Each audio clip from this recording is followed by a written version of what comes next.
बाहर मूसलाधार बारिश हो रही होती है। काले बादल गरज रहे होते हैं। कमला देवी का मिट्टी का घर जगह जगह से टपक रहा होता है। छत से गिरते पानी के नीचे बाल्टियां, भगोने और थालियां रखी होती हैं। पूरे घर में सिर्फ एक कोना सूखा होता है। वहीं पूरा परिवार चटाई पर बैठकर सूखी रोटी और आलू की सब्जी खा रहा होता है। दोनों बच्चों के चेहरे उतरे हुए होते हैं। मम्मी, हमें भी कभी रोटी सब्जी के अलावा कुछ और बना दिया करो ना। हमें तो बारिश में पकौड़े, समोसे कुछ भी खाने को नहीं मिलता।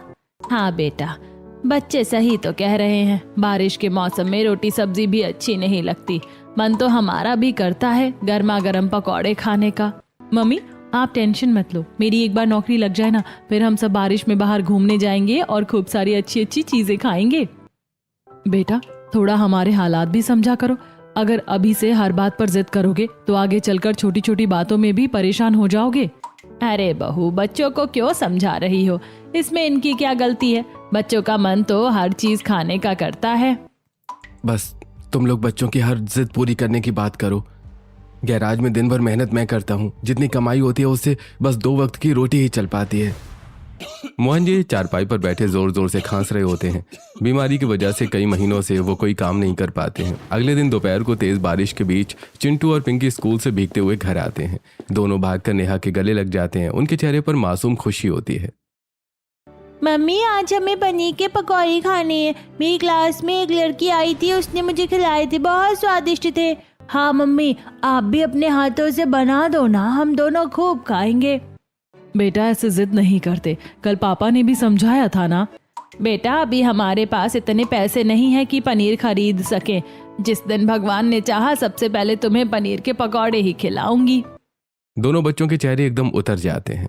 ठीक है, अगर आप हमें पनीर के पकौड़े नहीं खिला सकती तो हम भी आपसे बात नहीं करेंगे। मैं भी नहीं करूंगी। दोनों बच्चे एक कोने में जाकर चुपचाप बैठ जाते हैं। नेहा उन्हें देखकर अपनी आंखों के आंसू छिपाने लगती है। हे भगवान, किसी माँ को इतना मजबूर मत बनाना कि वो अपने बच्चों की छोटी सी इच्छा भी पूरी ना कर सके। दूसरी तरफ शहर के एक बड़े कॉलेज की कैंटीन में हल्की हल्की बारिश हो रही होती है। कैंटीन के बाहर ठंडी हवा चल रही थी। रिया और आदित्य एक टेबल पर बैठे होते हैं। उनके सामने गर्मा गर्म पनीर के पकौड़ों की प्लेट रखी होती है। रिया, अब हमें अपने घर वालों से बात कर लेनी चाहिए। हमारी रिलेशनशिप को 3 साल हो गए हैं। कॉलेज खत्म होते ही मैं तुमसे शादी करना चाहता हूँ। मुझे पहले जॉब भी करनी है, लेकिन तुम्हारे घर वाले मानेंगे या नहीं, यही डर लगता है। तुम मुझ पर बस भरोसा रखो, बाकी सब मैं संभाल लूंगा। रिया मुस्कुराते हुए एक पनीर का पकौड़ा उठाकर खाती है। उसके चेहरे पर खुशी आ जाती है। वाह, आज तो रामू भैया ने कमाल कर दिया। इतनी स्वादिष्ट पनीर के पकौड़े तो मैंने पहले कभी नहीं खाए। लगता है रामू भैया अब शेफ बनने वाले हैं। दोनों हंसने लगते हैं। बारिश बंद हो जाती है। उसी शाम आदित्य अपने आलीशान घर के ड्राइंग रूम में अपने माता पिता के सामने बैठा होता है। सभी लोग चाय पी रहे होते हैं। मम्मी, मुझे कॉलेज में एक लड़की पसंद है। कॉलेज खत्म होने के बाद मैं उसी से शादी करना चाहता हूँ। क्या कहा? अब तो इतना बड़ा हो गया कि अपनी शादी का फैसला भी खुद करेगा। बेटा, लड़की कहाँ रहती है? उसके परिवार वाले क्या करते हैं? वो गांव में रहती है। उसके बड़े भाई का गैराज है, वो मैकेनिक है। वाह, अब हमारे घर की बहू एक मैकेनिक की बहन बनेगी। हमने तेरे लिए यही सपने देखे थे। मम्मी, मैं शादी तो रिया से ही करूंगा। पहले लड़की और उसके परिवार वालों से मिल लेते हैं, उसके बाद आगे का फैसला करेंगे। दूसरी तरफ रिया भी अपने घर वालों को सारी बात बता देती है। सभी लोग जमीन पर बैठे होते हैं। बारिश बंद हो जाती है। मम्मी, मुझे कॉलेज का एक लड़का पसंद है। हम दोनों शादी करना चाहते हैं। बेटा, हम गरीब लोग हैं, हमें पहले अपनी जिम्मेदारियां निभानी होती हैं। बड़े घरों के रिश्ते हमारे बस की बात नहीं होते। तुझे पढ़ने भेजा था या प्यार करने? हमारी हालत देखी है कभी? भैया, मैंने कोई गलत काम नहीं किया। अरे भाई, इतना गुस्सा मत करो। अगर लड़के वाले मिलने को तैयार हैं तो एक बार मिल लेते हैं। बात करने में क्या जाता है। सभी लोग एक दूसरे का चेहरा देखने लगते हैं। अगली सुबह तेज बारिश हो रही होती है। रिया का पूरा परिवार एक ऑटो में बैठकर आदित्य के घर पहुंचता है। ऑटो से उतरते उतरते सभी आधे से ज्यादा भीग चुके होते हैं। उनकी चप्पलों में कीचड़ चिपका होता है। जैसे वो घर के अंदर कदम रखते हैं, चमचमाते फर्श पर मिट्टी के निशान पड़ जाते हैं। अरे मम्मी जी, लगता है ये लोग पूरा खेत ही साथ लेकर आ गए हैं। कोई बात नहीं, नौकर बाद में फर्श साफ कर देगा। गांव वालों को क्या पता ऐसे घरों में कैसे चला जाता है। ये सुनते ही रिया, नेहा और कमला देवी शर्म से सिर झुका लेती हैं। योगेश अपनी मुट्ठियां भींच लेता है, लेकिन अपनी बहन की खुशी के लिए कुछ नहीं कहता। गरीबी इंसान की जेब ही नहीं, उसकी इज्जत की भी परीक्षा लेती है। लड़के के घर के डाइनिंग हॉल में बड़ी सी डाइनिंग टेबल सजी होती है। टेबल पर तरह तरह की महंगी डिशेज रखी होती हैं। पनीर के पकौड़े, शाही पनीर, पनीर टिक्का, मलाई कोफ्ता, पुलाव, रायता और मिठाइयों की खुशबू पूरे घर में फैल रही होती है। बाहर लगातार बारिश हो रही होती है। आदित्य के पिता सभी को मुस्कुराकर अंदर बैठने का इशारा करते हैं। आइए आइए, पहले खाना खाते हैं, फिर आराम से रिश्ते की बात करेंगे। सभी लोग डाइनिंग टेबल पर बैठ जाते हैं। चिंटू और पिंकी पहली बार इतने सारे पनीर के व्यंजन देखकर अपनी खुशी छिपा नहीं पाते। दोनों जल्दी से पनीर के पकौड़ों की प्लेट की तरफ हाथ बढ़ा देते हैं। पिंकी जल्दी ले, नहीं तो खत्म हो जाएंगे। वाह, कितनी सारी पनीर के पकौड़े। दोनों बच्चे बड़े चाव से पकौड़े खाने लगते हैं। ये देखकर कमल के चेहरे पर तिरस्कार भरी मुस्कान आ जाती है। लगता है आप लोगों ने ऐसा खाना पहली बार ही देखा है। मम्मी, इनके लिए तो ये किसी खजाने से कम नहीं होगा। ऐसी चीजें बेचारे साल में एक बार ही खाते होंगे। आंटी जी, हम गरीब जरूर हैं, लेकिन इसका मतलब ये नहीं कि हमारे घर में खाने के लाले पड़े रहते हैं। मेहनत की सूखी रोटी भी इज्जत से खाई जाती है। शिल्पा एक पनीर का पकौड़ा उठाकर खाती है और मुस्कुराने लगती है।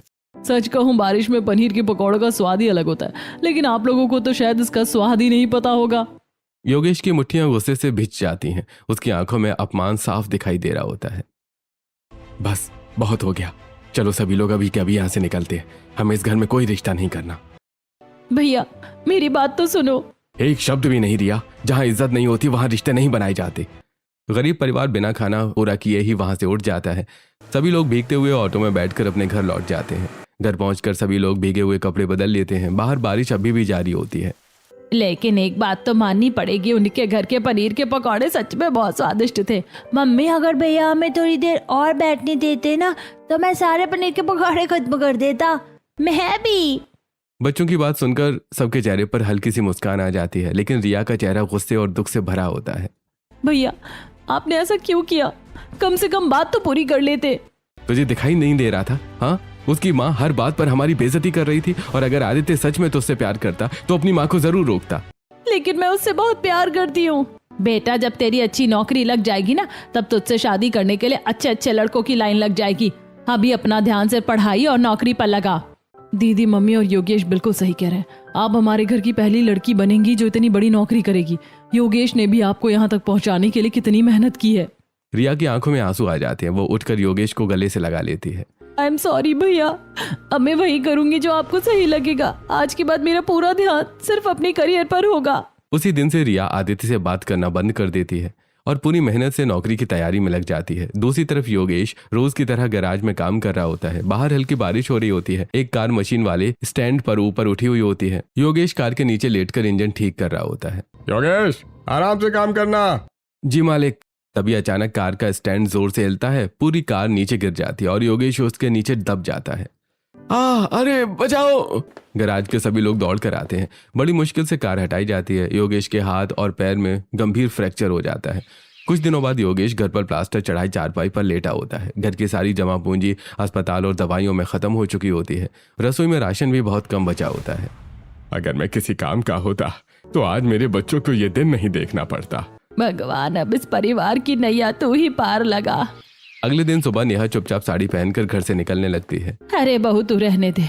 अच्छा नहीं लगता कि तू लोगों के घर जाकर काम करे। मम्मी जी, जब घर पर मुसीबत आती है तो औरत चट्टान बन जाती है। जब तक इनके हाथ पैर ठीक नहीं हो जाते तब तक मैं काम करूंगी।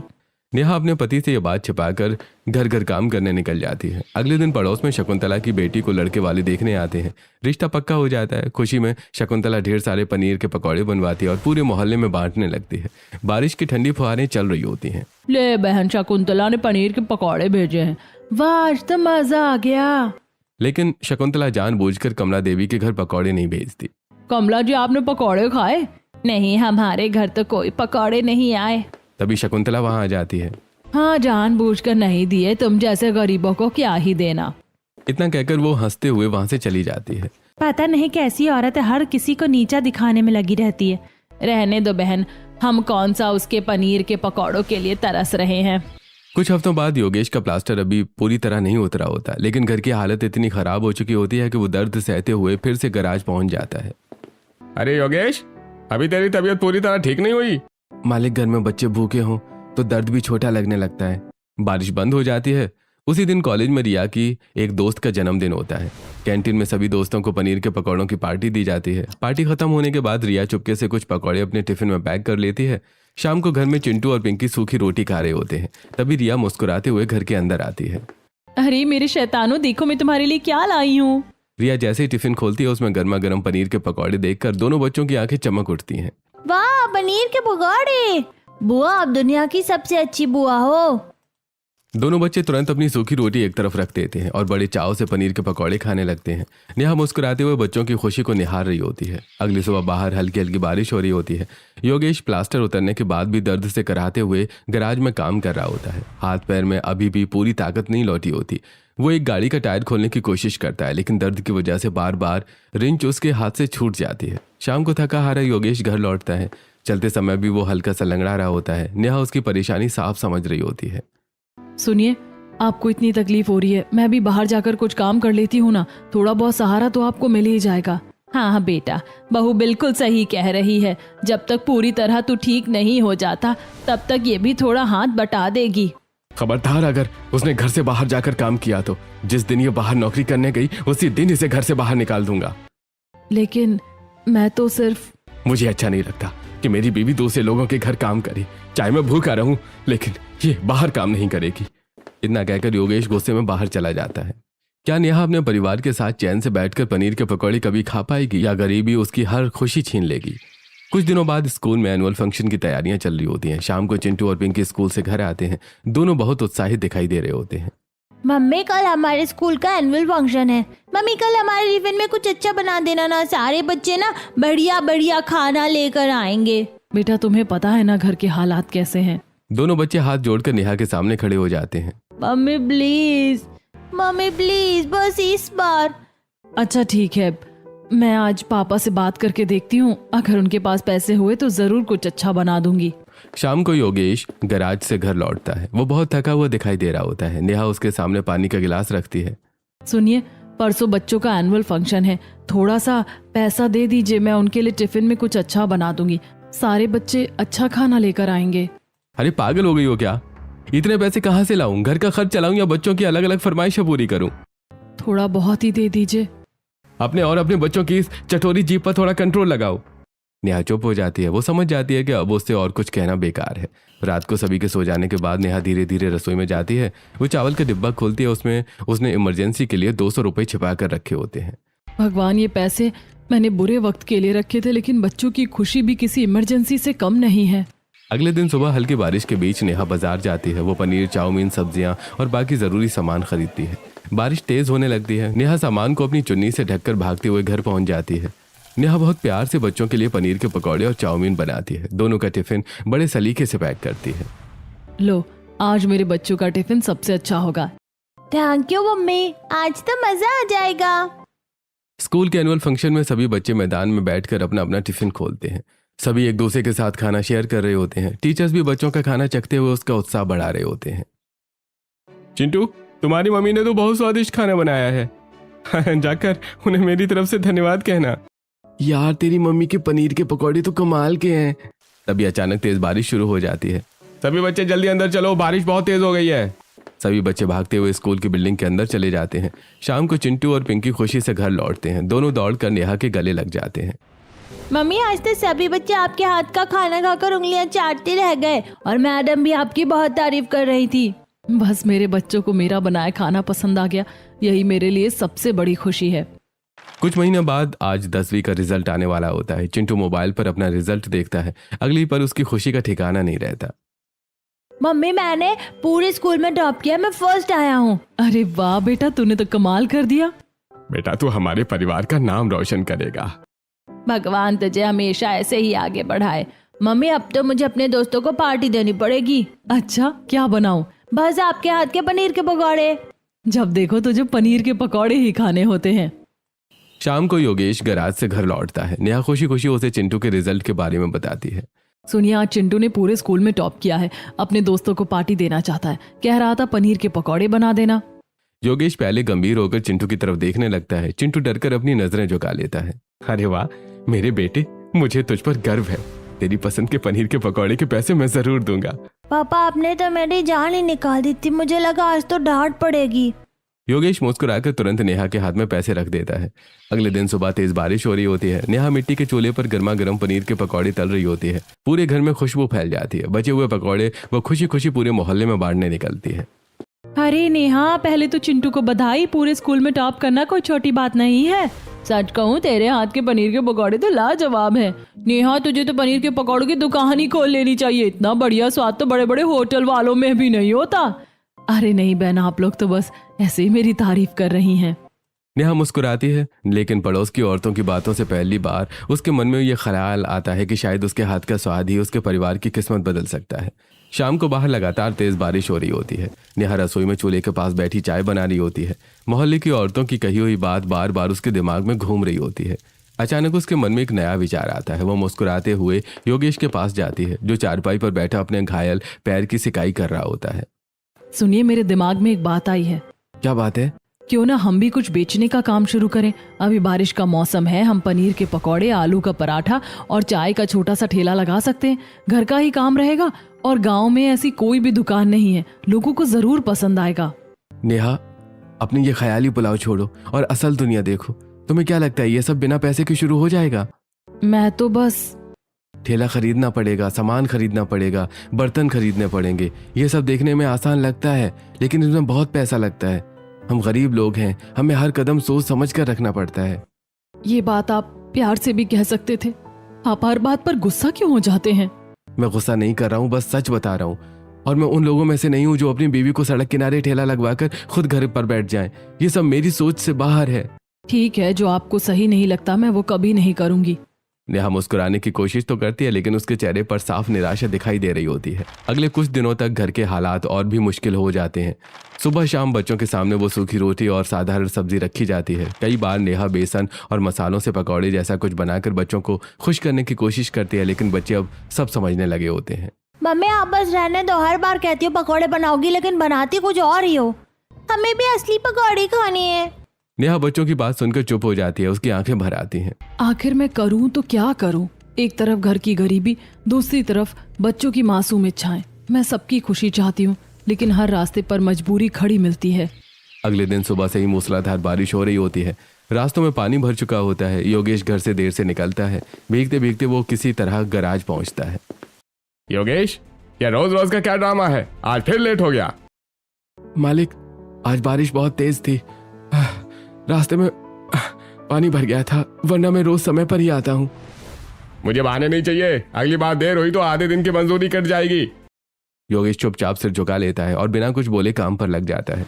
दूसरी तरफ लगातार 2-3 दिनों से इतनी तेज बारिश हो रही होती है कि चिंटू और पिंकी स्कूल नहीं जा पाते। चौथे दिन भी बारिश नहीं रुकती। नेहा मजबूरी में बच्चों को स्कूल भेजने का फैसला करती है। बेटा, आज जैसे तैसे स्कूल चले जाओ, नहीं गए तो मैडम फोन कर देंगी। ठीक है मम्मी। दोनों भाई बहन एक पुराना छाता लेकर घर से निकलते हैं, लेकिन बारिश इतनी तेज होती है कि कुछ ही मिनटों में दोनों पूरी तरह से भीग जाते हैं। स्कूल पहुंचते पहुंचते दोनों के कपड़ों से पानी टपक रहा होता है। जूते भी पूरी तरह से भीग चुके होते हैं। जैसे ही दोनों क्लास के बाहर पहुंचते हैं, कुछ बच्चे उन्हें देखकर हंसने लगते हैं। अरे देखो देखो, इनके पापा इन्हें गाड़ी से छोड़ने भी नहीं आते, गरीब कहीं के। अरे लगता है बारिश में तैर कर आए हैं। तभी क्लास टीचर वहां आ जाते हैं। चिंटू, पिंकी, पहले तुम दोनों बाहर खड़े होकर कपड़े थोड़ा सुखा लो। ऐसे भीगे हुए क्लास में मत आओ। दोनों भाई बहन चुपचाप क्लास के बाहर खड़े हो जाते हैं। उनके कपड़ों से लगातार पानी टपक रहा होता है। भैया एक दिन ऐसा भी आएगा ना जब हम भी गाड़ी में स्कूल आएंगे। हाँ, मैं बड़ा होकर खूब पैसे कमाऊंगा, फिर मम्मी पापा को भी गाड़ी में घुमाऊंगा। और बुआ ने भी तो कहा था जब उनकी नौकरी लग जाएगी तब वो भी हमें घुमाने ले जाएंगी। हाँ, हमारे घर के भी अच्छे दिन जरूर आएंगे। दोनों भाई बहन बारिश की बूंदों को देखते हुए मुस्कुरा देते हैं। अगली सुबह बाहर हल्की हल्की बारिश पड़ रही होती है। गैराज में कई गाड़ियां रिपेयर हो रही होती हैं। योगेश एक बाइक साफ करके उसके मालिक को देता है। तभी एक अड़ियल और गुस्सैल कस्टमर बाइक को चारों तरफ से देखने लगता है। अरे ये तुमने क्या कर दिया? मेरी बाइक पर इतने स्क्रैच कैसे आ गए?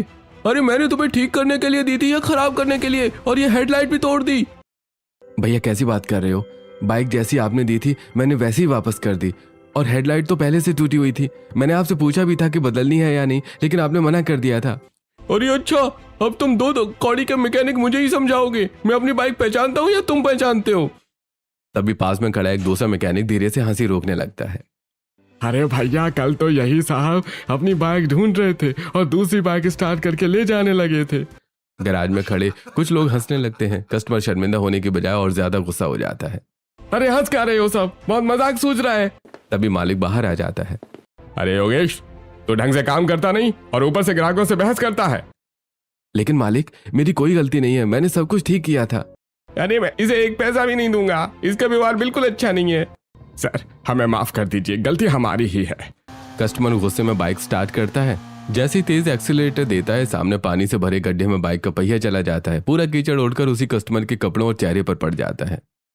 अरे भैया अब तो बाइक ने भी जवाब दे दिया। पूरे गैराज में जोरदार हंसी गूंजने लगती है। कस्टमर शर्म से मुंह बनाकर वहां से चला जाता है। योगेश, इस बार इसके पैसे तेरी सैलरी से कटेंगे, मेरे पास फ्री के पैसे नहीं आते। लेकिन मालिक। बस अब जाकर अपना काम कर। योगेश चुपचाप अपने औजार उठाकर फिर से काम में लग जाता है। दोपहर को हल्की हल्की बारिश हो रही थी। नेहा छाता लेकर चिंटू और पिंकी को स्कूल से घर ला रही होती है। रास्ते में एक ठेले पर गर्मा गर्म पनीर के पकौड़े, आलू के पराठे और अदरक वाली चाय बन रही होती है। खुशबू पूरे रास्ते में फैल रही होती है। ठेले पर लोगों की लंबी लाइन लगी होती है। मम्मी मुझे भी पनीर के पकौड़े खाने हैं, देखो ना कितनी लंबी लाइन लगी है, जरूर बहुत स्वादिष्ट होंगे। मम्मी सिर्फ 2 ही ले दो, हम दोनों आधे आधे खा लेंगे। नेहा धीरे से अपना पर्स खोलती है। उसमें सिर्फ 10 रुपए पड़े थे। वो बच्चों की तरफ देखकर मुस्कुराने की कोशिश करती है। बेटा कभी और खा लेंगे, देखो बारिश भी तेज होने वाली है और तुम्हारी दादी भी घर पर इंतजार कर रही होंगी। नेहा बच्चों का ध्यान दूसरी तरफ करने की कोशिश करती है और उन्हें लेकर आगे बढ़ जाती है। पता नहीं हम सब कभी ऐसे आराम से बैठकर पनीर के पकौड़े खा पाएंगे या नहीं। क्यों नहीं, जिस दिन हमारे अच्छे दिन आएंगे मैं तुम्हारे लिए सिर्फ पनीर के ही नहीं, पालक, प्याज, गोभी, आलू और मिर्च के भी तरह तरह के पकौड़े बनाऊंगी। पक्का? बिल्कुल पक्का। अगली शाम बाहर हल्की बारिश और ठंडी हवा चल रही थी। सब लोग घर के बाहर बैठे बारिश देख रहे होते हैं। तभी सामने रहने वाली शकुंतला एक बड़ी प्लेट में पकौड़े लेकर बाहर आती हैं। मोहल्ले का एक कुत्ता पूंछ हिलाते हुए चल रहा होता है। आजा बिल्लू, आज बारिश के मौसम में गर्मा गर्म पकौड़े खा ले। वो एक एक करके पनीर के पकौड़े कुत्ते के सामने डालने लगती हैं, लेकिन उसकी नजरें बार बार कमला देवी के परिवार पर ही टिकी होती हैं। कुछ लोगों के नसीब में तो ऐसे पकौड़े भी नहीं होते। तू तो बड़ा किस्मत वाला है बिल्लू, जो मैं तुझे इतने महंगे पकौड़े खिला रही हूँ। चिंटू और पिंकी चुपचाप उन पकौड़ों को देखते रह जाते हैं। कमला देवी का चेहरा गुस्से से लाल हो जाता है। इस औरत को जरा भी शर्म नहीं आती। यहाँ मेरे बच्चे खाने के लिए तरस रहे हैं और ये कुत्तों को खिलाकर हमारा मजाक उड़ा रही है। सच कहा है, इंसान की इंसानियत खत्म हो जाए तो दौलत भी किसी काम की नहीं रहती। रहने दीजिए मम्मी जी, हमें लोगों की सोच नहीं बदलनी, हमें बस अपनी किस्मत बदलनी है। नेहा बच्चों को अंदर ले जाती है। नेहा के मन में अपने परिवार के लिए कुछ बड़ा करने का संकल्प और मजबूत हो चुका होता है। कई दिनों से रिया सुबह सुबह अपना बैग लेकर घर से निकल जाती है। कभी बस में, कभी ऑटो में बैठकर अलग अलग कंपनियों के इंटरव्यूज देने जाती है, लेकिन हर शाम थकी हुई और निराश होकर वापस लौटती है। कई जगह उसे एक्सपीरियंस चाहिए कहकर मना कर दिया जाता है। एक दिन वो बहुत उदास होकर घर लौटती है। बाहर हल्की बारिश हो रही होती है। क्या हुआ बेटा, आज तू इतनी उदास क्यों लग रही है? मम्मी, रोज इतनी कंपनियों में ट्राई कर रही हूँ, लेकिन कहीं भी नौकरी नहीं मिल रही। बड़ी कंपनियों में तो इंटरव्यू भी नहीं दे सकती, सब लोग 1 साल का एक्सपीरियंस मांगते हैं। दीदी आप बिल्कुल परेशान मत होइए, हमें आप पर पूरा भरोसा है, आपकी मेहनत कभी बेकार नहीं जाएगी। हाँ भाभी, हो जाएगा, बस थोड़ा और इंतजार करना पड़ेगा। उस दिन के बाद रिया और भी ज्यादा मेहनत करने लगती है। देर रात तक पढ़ाई करती है। नेहा रोज उसके लिए चाय बनाकर लाती है और उसे हिम्मत देती रहती है। एक दिन रिया अपने फोन पर नौकरी की वेबसाइट देख रही थी। तभी उसकी नजर एक बड़ी कंपनी की वैकेंसी पर पड़ती है। भाभी देखिए, मुझे इस कंपनी में इंटरव्यू देने का मौका मिल गया। कौन सी कंपनी? गूगल। इस बार मैं पूरी जान लगा दूंगी। अगर यहाँ सिलेक्शन हो गया तो हमारी जिंदगी बदल जाएगी। मुझे पूरा यकीन है आप जरूर सफल होंगी। अगली सुबह रिया इंटरव्यू के लिए तैयार होती है। बाहर बारिश की फुहारें पड़ रही हैं। नेहा रसोई से चीनी लेकर आती है। दीदी दही तो घर में है नहीं, चलिए चीनी ही खा लीजिए। कहते हैं मीठा खाकर जाओ तो काम अच्छा होता है। ये सुनकर पूरा परिवार हंस पड़ता है। भगवान तेरा भला करे बेटा। अरे आज खुशखबरी लेकर ही लौटना। कोशिश पूरी करूंगी। रिया कंपनी के ऑफिस में पहुंचती है। इंटरव्यू रूम में 3 इंटरव्यूअर बैठे होते हैं। रिया आत्मविश्वास के साथ अंदर जाती है। हर सवाल का जवाब बिना घबराए देती है। उसकी समझदारी और आत्मविश्वास देखकर सभी इंटरव्यूअर प्रभावित हो जाते हैं। Congratulations Riya, you are selected. आप कल से हमारी कंपनी ज्वाइन कर सकते हैं। Thank you so much sir. Riya खुशी से ऑफर लेटर लेकर घर की तरफ दौड़ पड़ती है। बाहर मूसलाधार बारिश हो रही होती है। रिया भागती हुई घर के अंदर आती है। उसके हाथ में ऑफर लेटर होता है। देखो मेरा ऑफर लेटर आ गया, अब मैं गूगल जैसी बड़ी कंपनी में काम करूंगी। पूरे घर में खुशी की लहर दौड़ जाती है। अरे वाह, भगवान ने हमारी सुन ली। मुझे पता था दीदी आप जरूर कर दिखाओगी। नेहा खुशी में रिया का हाथ पकड़कर डांस करने लगती है। बच्चे भी ताली बजाकर नाचने लगते हैं। अब तो मैं रोज पनीर के पकौड़े खाऊंगा और मैं रोज बुआ से आइसक्रीम भी मंगवाऊंगी। सभी लोग उनकी बातें सुनकर जोर जोर से हंसने लगते हैं। अगले दिन रिया पूरे परिवार को शहर के एक अच्छे से रेस्टोरेंट में लेकर जाती है। बेटा, रेस्टोरेंट में तो बहुत पैसे लग जाएंगे। अरे मम्मी, आज मेरी तरफ से पार्टी है, मेरी स्कॉलरशिप के कुछ पैसे अभी भी बचे हुए हैं। सभी पहली बार इतने बड़े रेस्टोरेंट में पहुंचते हैं। वेटर अलग अलग तरह का खाना लेकर आता है। पनीर के पकौड़े भी टेबल पर रखे जाते हैं। बच्चों, आज जितने पनीर के पकौड़े खाने उतने खाओ, आज तुम्हारी बुआ की पार्टी है। पूरा परिवार हंसते हंसते पहली बार इतने स्वादिष्ट खाने का आनंद लेता है। अगले दिन रिया घर के लिए ढेर सारा राशन लेकर आती है। आटा, चावल, दाल, तेल, सब्जियां और कई पैकेट पनीर के भी होते हैं। अरे, तेरे पास इतने पैसे कहाँ से आए? और इसमें तो पनीर भी है। भैया, कंपनी ने मुझे 1 महीने की एडवांस सैलरी दे दी, इसीलिए सोचा घर का राशन भी ले आए और पनीर भी, क्योंकि हमारे दोनों शैतानों को पनीर के पकौड़े बहुत पसंद हैं। बहुत अच्छी बात है। रिया अपने भाई और नेहा को गले लगा लेती है। भाभी, अगर आपने मुझे हर दिन हिम्मत ना दी होती तो मैं यहाँ तक कभी नहीं पहुँच पाती। इसीलिए तो कहते हैं, घर के बड़े अगर साथ दें तो मुश्किल रास्ते भी आसान हो जाते हैं। बाहर तेज बारिश हो रही होती है। नेहा रसोई में सभी के लिए पनीर के पकौड़े बनाने लगती है। वो सबसे पहले ताज़े पनीर को चौकोर टुकड़ों में काटती है। एक बड़े बर्तन में बेसन डालती है। उसमें नमक, लाल मिर्च पाउडर, हल्दी, अजवाइन, थोड़ा सा धनिया पाउडर, बारीक कटी हरी धनिया, चुटकी भर गरम मसाला और थोड़ा सा चावल का आटा डालती है ताकि पकौड़े कुरकुरे बने। फिर थोड़ा थोड़ा पानी डालकर गाढ़ा घोल तैयार करती है। कढ़ाई में तेल गरम करती है और पनीर के टुकड़े को बेसन के घोल में डुबोकर धीरे धीरे गरम तेल में तलना शुरू करती है। कुछ ही देर में सुनहरे और कुरकुरे पनीर के पकौड़े तैयार हो जाते हैं। पूरे घर में उनकी खुशबू फैल जाती है। पूरा परिवार नीचे चटाई बिछाकर गोल घेरा बनाकर बैठा होता है। बीच में गर्मा गर्म पनीर के पकौड़े और चाय रखी होती है। बस यही तो असली मौसम है, बारिश और मम्मी के पनीर के पकौड़े। मम्मी, अब तो आप रोज बारिश बुला लिया करो। अरे पगली, अगर रोज बारिश हुई तो मैं गैराज कैसे जाऊंगा? कोई बात नहीं पापा, फिर हम सब मिलकर मम्मी के पकौड़े बेचेंगे। ये सुनते ही पूरा परिवार जोर जोर से हंसने लगता है। अगले दिन नेहा अलग अलग तरह के पकौड़े बनाती है। पनीर, प्याज, आलू, पालक और मिर्च के। पूरा परिवार उन्हें मोहल्ले में बांटता है। सभी नेहा के हाथ के पकौड़ों की खूब तारीफ करते हैं। नेहा, तेरे हाथों में तो सच में जादू है। बेटा, आज तो हमारे घर में इतनी खुशियां हैं, उसमें तेरा बहुत बड़ा हाथ है। तूने इस परिवार को कभी नहीं टूटने दिया। मम्मी जी, परिवार साथ हो तो हर मुश्किल छोटी लगने लगती है। बुआ, अब आपकी नौकरी लग गई है तो अगला टारगेट क्या है? कि हाँ, हर रविवार अनलिमिटेड पनीर पकौड़ा डे और बिल भी बुआ ही देंगी। दोनों बच्चों की बात सुनकर पूरा परिवार ठहाका लगाकर हंस पड़ता है। बाहर बारिश हो रही होती है और घर के अंदर प्यार, अपनापन और खुशियों की गर्माहट बिखरी होती है। कुछ महीनों बाद रिया की नौकरी की वजह से पूरा परिवार शहर में शिफ्ट हो जाता है। अब उनके जीवन में संघर्ष कम और मुस्कुराहटें ज्यादा होती हैं। लेकिन बारिश के मौसम में चटाई पर बैठकर साथ में पनीर के पकौड़े खाने की उनकी पुरानी आदत कभी नहीं बदलती। आपको क्या लगता है, असली खुशी महंगे खाने में होती है या पूरे परिवार के साथ बैठकर साधारण खाना खाने में भी उतनी ही खुशी मिलती है?